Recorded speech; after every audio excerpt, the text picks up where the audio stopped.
पाकिस्तान की bowling lineup के बारे में, हमने शाहीन शाह अफरीदी के बारे में बात की, लेकिन अब मैं चाह रही हूँ कि हम बाकी जो हैं नसीम और हारिस उनके बारे में बात करें।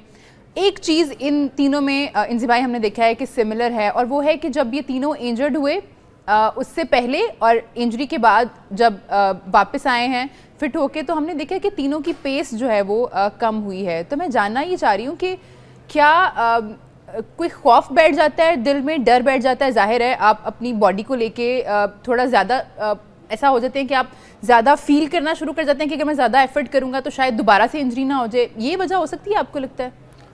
नहीं, बिल्कुल ये वाली वजह हो सकती है कि आप है ना, असल में क्रिकेट ये लोग इतनी खेल रहे हैं कि जी जो एक तो प्रॉपर जो रेस्ट होता है ना वो मिलता ही नहीं है, वो मिलता नहीं है।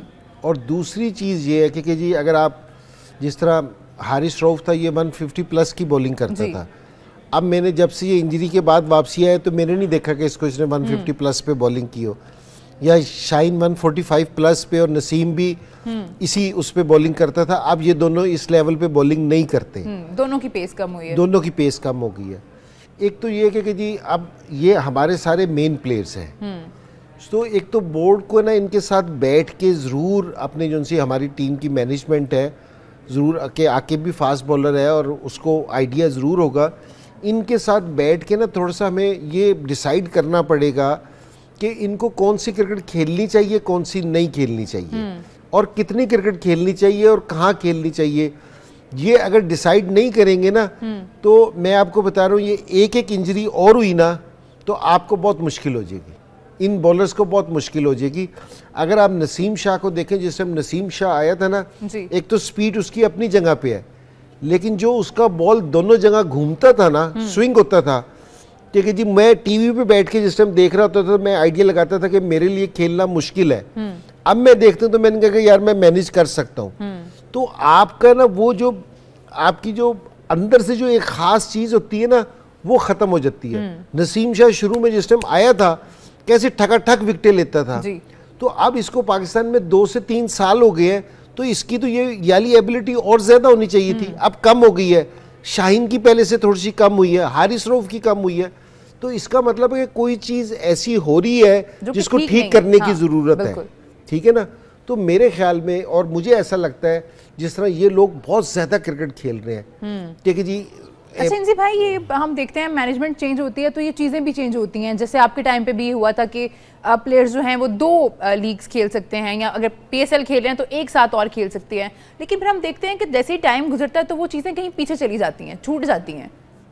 नहीं, ये असल में ना मेरे होने से या कुछ नहीं होने से, ये बोर्ड जो रूल बनाता है ना, बोर्ड तो वही है ना, क्योंकि जी एक आधा बंदा चाहिए, रूल्स तो वही है, तो बोर्ड तो वही है, क्योंकि जी बोर्ड ने बैठ के सारी चीज़ करते हैं। तो और दूसरी चीज़ ये है कि आपको इंटरनेशनल क्रिकेट का भी देखना पड़ेगा।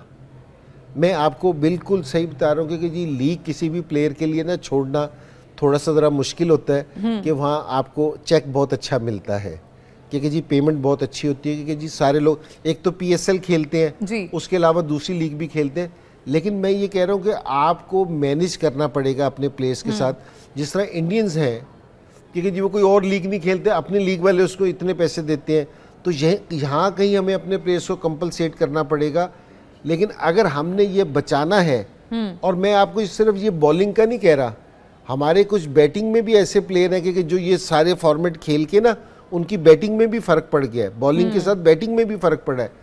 लेकिन मैं ये देख रहा हूँ कि ये तीनों बड़े ज़बरदस्त फास्ट बॉलर्स हैं, मुझे तो तीनों बहुत पसंद हैं। तो अगर इनको एक एक इंजरी और हो गई, या ये इसी रफ्तार से बॉलिंग करते रहे, तो आप इनको ज़्यादा अरसा फिर क्रिकेट खेलते हुए नहीं देखेंगे, या इस लेवल पे नहीं देखेंगे क्रिकेट खेलता हुआ, इनको फ़र्क पड़ जाएगा। एक और भी चीज़ है इंजी भाई, जैसे आपने बात की ना कि इंटरनेशनल क्रिकेट का भी हमें देखना पड़ेगा कि हम कितनी सीरीज़ खेल रहे हैं, कब खेल रहे हैं, किसके साथ खेल रहे हैं। तो क्रिकेट क्योंकि बहुत ज़्यादा हो गई है, आपको नहीं लगता हमारी स्ट्रेंथ भी शायद उस तरह से नहीं है? बाकी टीम्स हम देखते हैं कि अगर एक प्लेयर इंजर हुआ है तो उसके पीछे 2-3 लोग बैठे होंगे जगह लेने के लिए, लेकिन हमारे यहाँ ऐसा नहीं होता। एक प्लेयर इंजर होता है तो सारी चीज़ें हिल जाती हैं। जैसे हम कल भी बात कर रहे थे कि एक चेंज करते हैं तो वो एक चेंज नहीं है, वो 3-4 चेंजेस हो जाते हैं टीम में। नहीं, ये बिल्कुल आप सही कह रही हैं, ये वाली बात बिल्कुल सही है कि हमारी बेंच स्ट्रेंथ है ना इतनी मजबूत नहीं है कि जितनी होनी चाहिए थी। कि बिल फर्ज के जी अगर अल्लाह ना करे कि कुछ हो, इब्रार को कुछ हो जाए, तो हमारे पास नजर में ही नहीं है, नजर ही नहीं है। हाँ। बेंच स्ट्रेंथ पे हमारा कोई लड़का नहीं बैठा, सो हमें किसी लड़के को फिर कॉल करना पड़ेगा, वो ना साथ प्रैक्टिस कर रहा होगा ना कुछ करना होगा, मुश्किल हो जाएगा। और दूसरी चीज़ भी यही, अगर आप नोट करें कि अगर हमारा बाबर आजम अनफिट हो जाए तो हमें मुसीबत पड़ जाती है कि जी वो न्यूजीलैंड में केन विलियमसन अगर इंजर्ड हो जाए ना, कितना अरसा रहा है, उन्होंने कोई शोर नहीं मचाया, फर्क भी नहीं पड़ता है, फर्क भी नहीं पड़ता। ऑस्ट्रेलिया का कोई प्लेयर इंजर्ड हो जाए उनको फर्क नहीं पड़ता। तो हमें इस चीज़ पे सोचना चाहिए, हमें इस चीज़ पे बैठना पड़ेगा, हमें तैयार करने पड़ेंगे। और जो मैं क्रिकेट ज़्यादा की बात कर रहा हूँ ना, वो इसी चीज़ की बात कर रहा हूँ कि हमारे सारे फॉर्मेट के प्लेयर है ना, वो एक ही होते जा रहे हैं। तो हमें थोड़ा सा इसका फ़र्क करना पड़ेगा। और ये बोर्ड की भी रिस्पॉन्सिबिलिटी है, लेकिन ये वाली रिस्पॉन्सिबिलिटी लड़कों की भी है। लड़कों को भी इस चीज़ को देखना पड़ेगा, उनको भी पिक एंड चूज करना पड़ेगा कि हमें कौन सी सीरीज खेलनी चाहिए, किस तरह कौन सी लीग खेलनी है, कौन सी नहीं खेलनी। इब्रार के बारे में मैं ज़रूर बात करना चाहूँगी। एक ही स्पेशलिस्ट स्पिनर हैं हमारे पास इस टूर्नामेंट के लिए, उन पे कितना प्रेशर होगा? जाहिर है सारी की सारी जो रिस्पॉन्सिबिलिटी है स्पिन डिपार्टमेंट की वो उन पे है। ठीक है, हम सलमान अली आगा की बात करें, हम खुशदिल शाह की बात करें, लेकिन वो उस तरह से स्पेशलिस्ट तो नहीं है, वो तो ऑलराउंडर हैं। देखिए इब्रार की जो बॉलिंग है वो इस समय हम बैकबोन है हमारी, ठीक है ना। आप किसी भी टीम को जिस तरह शाहीन ने या हमारे नसीम ने या हारिस ने ऊपर से 1 से 2 आउट करके दे दिए, तो फिर हमला ये होता है कि बेशक ये 60 रन दे दे, लेकिन ये कि अगर इसने 2 से 3 विकेटें ले ली तो हमारा काम हो गया।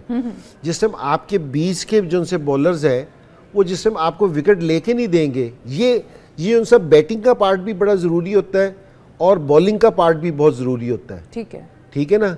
सो अगर ये आपको आउट करके नहीं देंगे तो आपको मुश्किल हो जाएगा। अगर लास्ट मैच जो न्यूजीलैंड से हमें ना 250 जो डिफेंड कर रहे थे, हमें बीच में विकेटें नहीं मिली, उनकी पार्टनरशिप लग गई तो वो वहाँ पहुँच गए। अगर वहाँ कहीं रेगुलर बॉलर होते, कोई हमें विकेट मिलती तो हम है ना गेम के अंदर आ सकते थे। तो विकेट टेकिंग, ये इब्रार की बॉलिंग, इसका रिदम में होना, इसका अच्छा परफॉर्म करना बहुत ज़रूरी है टीम के लिए। कि मैं भी इसका देख रहा था कि इसका ये घुगली भी करता है, सारी चीज़ें करता है, लेकिन अगर ये थोड़ा सा स्पिन करना शुरू करे ना, अगर आप न्यूजीलैंड के बॉलर्स देखें तो वो थोड़ा सा ज़रा फ्लाइट से बॉलिंग कर रहे थे, कि थोड़ा सा एयर में बॉलिंग कर रहे थे कि हमारा बॉल स्पिन हो।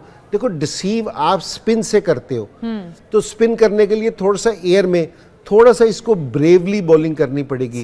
मार से डरना नहीं चाहिए, थोड़ा सा इसको ब्रेव होकर बॉलिंग करनी चाहिए।